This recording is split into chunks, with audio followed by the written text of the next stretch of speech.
بسم اللہ الرحمن الرحیم۔ معاشرے میں دیکھا گیا ہے کہ لوگوں میں ڈپریشن اور انگزائٹی بڑھتا جا رہا ہے، لوگوں کی بے چینی بڑھتی جا رہی ہے۔ ایسا کیوں ہو رہا ہے کہ لوگ بے چین ہو رہے ہیں؟ وہ اس لیے ہو رہے ہیں کہ وہ اللہ تعالیٰ کی بتائی ہوئی چیزوں پر غور نہیں کرتے۔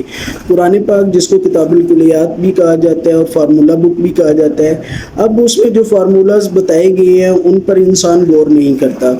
اللہ بذکر اللہ تطمئن القلوب، سن لو اللہ کی یاد میں ہی دلوں کا سکون ہے۔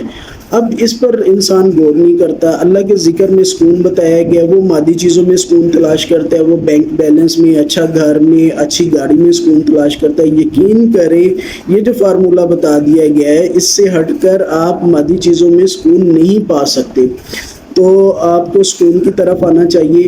یہاں پر ایک سوال اٹھتا ہے کہ بہت سارے لوگ نماز پڑھتے ہیں لیکن نماز پڑھنے کے باوجود وہ بے چین رہتے ہیں۔ اس کی وجہ یہ ہے کہ وہ باطن کی صفائی نہیں کرتے۔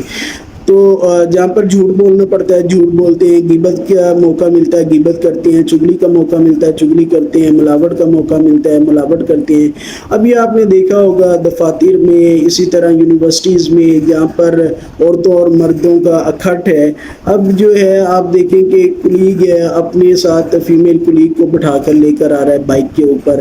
اسی طرح اسٹوڈنٹ جو ہیں وہ یونیورسٹی میں کلاس فیلو اپنی فیمیل کلاس فیلو کو ساتھ میں بٹھا کر آ رہا ہے بائک پہ۔ آپ دیکھ لیں کیا کام شروع ہو گیا، کیسی بے حیائی شروع ہو گئی ہے کہ ابائے والی لڑکی جو ہے وہ ایک داڑھی والے مرد کے ساتھ بائک پر بیٹھ رہی ہے۔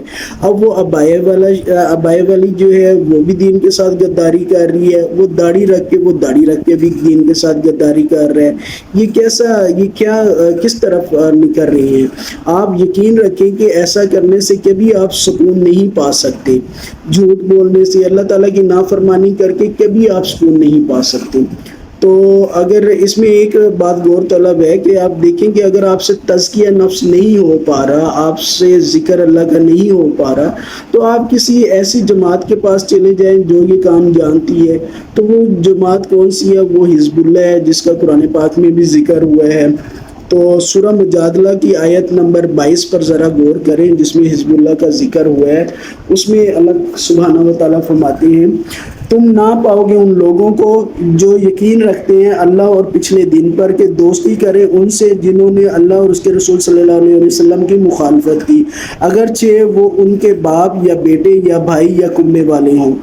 یہ ہیں جن کے دلوں میں اللہ نے ایمان نقش فرما دیا اور اپنی روح سے ان کی مدد کی، اور انہیں باغوں میں لے جائے گا جن کے نیچے نہریں بہ رہی ہیں، ان میں ہمیشہ رہیں گے۔ اللہ ان سے راضی، وہ اللہ سے راضی۔ یہ اللہ کی جماعت ہے، یاد رکھو اللہ کی جماعت کامیابی پانے والی ہے۔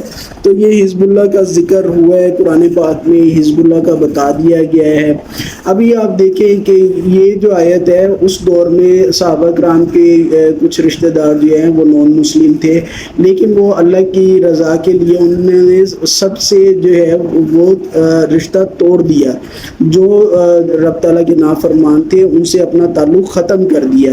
ابھی موجودہ دور میں دیکھ لیں، ابھی اگرچہ ہمارے جو ریلیٹیوز ہیں، رشتہ دار ہیں، وہ مسلم ہیں، لیکن کیا دیکھیں آپ وہ اللہ تعالیٰ کی فرما برداری میں ہیں۔ اب شادیوں پہ آپ چلے جائیں تو ناچ گانا باجا ہو رہا ہے۔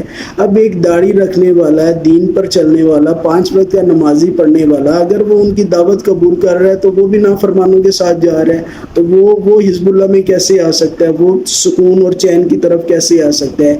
تو جہاں پر اللہ کی نافرمانی ہو رہی ہے، چاہے آپ کا بھائی ہے چاہے بہن ہے، اگر ان کی شادیوں پر یہ ناچ گانا، یہ اس طرح کی رب تعالیٰ کی نافرمانی ہو رہی ہے، تو آپ رب کی رضا کے لیے مت جائیں، چاہے سارے آپ سے ناراض ہو جائیں۔